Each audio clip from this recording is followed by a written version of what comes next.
अस्सलामुअलैकुम, मैं हूं फ़रहान अली और आप देख रहे हैं Fullyfy world YouTube channel. Welcome to my video. तो फ्रेंड्स, आज की वीडियो का जो टॉपिक है वो तो आपने थंबनेल पर देख ही लिया होगा।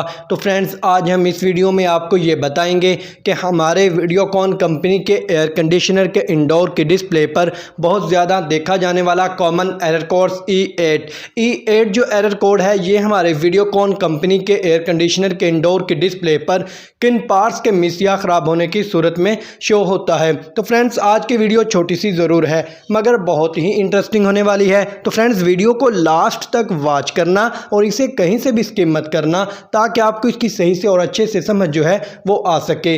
तो फ्रेंड्स, चलते हैं वीडियो की जानिब और वीडियो को स्टार्ट कर लेते हैं। हाँ, तो फ्रेंड्स, अगर आपका वीडियोकॉन कंपनी का एयर कंडीशनर जो है ये E8 का एरर देने लग जाता है तो फ्रेंड्स, जो इसका फॉल्ट है वो है ओवरहीट प्रोटेक्शन डिफॉस्टिंग।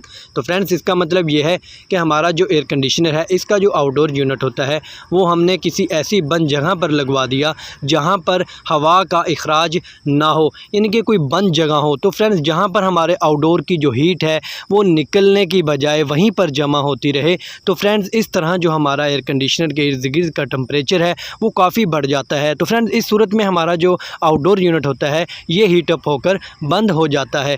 तो फ्रेंड्स, अगर आपका भी इसी तरह कोई आउटडोर लगा हुआ है तो फ्रेंड्स, आपको इसकी जो जगह है आपको वो तब्दील करना होगी। या तो फ्रेंड्स, आप इस आउटडोर को यहाँ से उतरवा लें और आप इसको किसी खुली जगह पर, या तो आप इसको अपने कमरे की छत के ऊपर, अगर आपकी खुली जगह है तो फ्रेंड्स आप वहाँ पर लगवा लें ताकि इसको जो हवा है वो मिले और ये अपनी जो गर्म हवा है ये निकालने में इसे आसानी हो। तो फ्रेंड्स, या आप छत पर जगह नहीं है तो फ्रेंड्स आप दीवार पर, इसकी बैक साइड पर, स्टैंड वगैरह पर भी आप इसे इंस्टॉल करवा सकते हैं। तो इस तरह जो हमारा वीडियोकॉन कंपनी का एयर कंडीशनर है, जब आप इसके आउटडोर यूनिट को किसी खुली फ़ज़ा में रखेंगे तो ये E8 का एरर देना भी बंद कर देगा और ये वापस अपने सही मोड में आ जाएगा।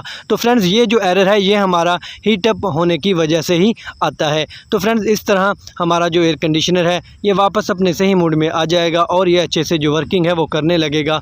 तो फ्रेंड्स, ये था मेरा आज की वीडियो का टॉपिक जो मैंने आपके साथ शेयर किया। तो फ्रेंड्स, अगर वीडियो अच्छी लगे तो इसे लाइक करें और दोस्तों में शेयर करें। तो फ्रेंड्स, अगर आप मेरे चैनल फुलीफाई वर्ल्ड पर न्यू हैं तो फ्रेंड्स जल्दी से इसे सब्सक्राइब कर लें और साथ में बेल आइकन की घंटी को भी प्रेस कर दें ताकि मेरी हर न्यू आने वाली वीडियो का नोटिफिकेशन जो है वो सबसे पहले आपको मिल सके। तो फ्रेंड्स, चलते हैं, मिलते हैं एक नेक्स्ट वीडियो में नई मालूमात के साथ। तब तक अपना ख्याल रखिएगा। अल्लाह हाफिज़।